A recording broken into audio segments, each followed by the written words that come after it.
Well, Simon, how long have you owned Fairfax shares? I think we've generally owned it in substance for probably around 12 months. And can you tell us your average entry price? It's not something we really track, but if I have to guess, I'd say 90 cents to $1 probably.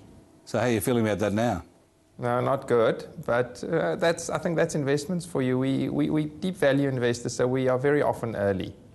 Although this is very early, I have to admit. Well, what was the idea about investing in Fairfax in the first place? I think Fairfax have two very good businesses, and one business that used to be good and is now under siege. So it has all the electronic media businesses from the Trade Me, Domain.com, Stays, RSVP.com, which I think are good businesses and growing businesses.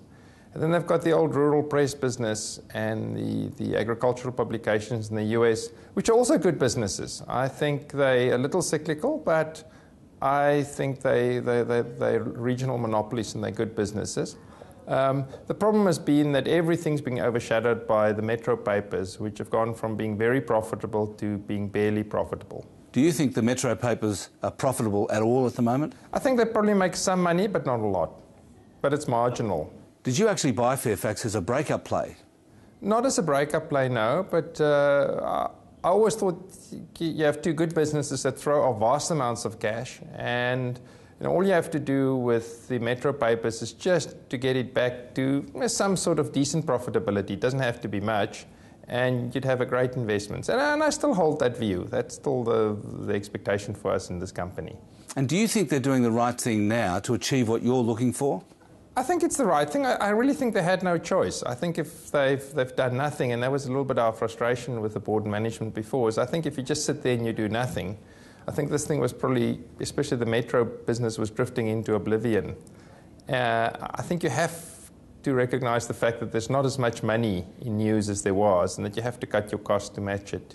Of course, the other thing that's going on at the moment is somebody else, Gina Rinehart, has bought 18 or 19%, and she seems to have things on her mind other than what you have.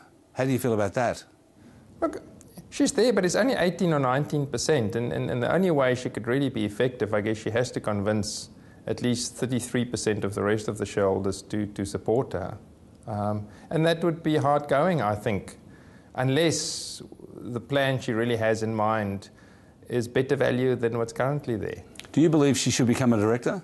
I think she should become a director, subject to the fact that she agrees to act in the interest of all shareholders. And that includes not doing things which are your personal beliefs or are to your benefit or your industry's benefit. You can only do things which benefit all shareholders. So does that, in your view, mean signing the Charter of Independence? I think something like that or something similar.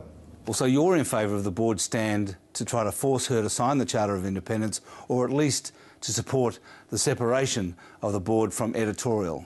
I think to an extent editorial does depend on the board, and that is, newspapers must be profitable.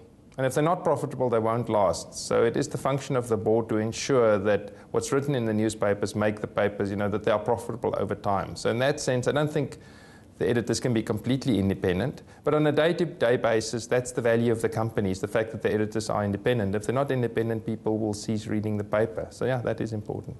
Thanks very much, Simon. Thanks, Alan.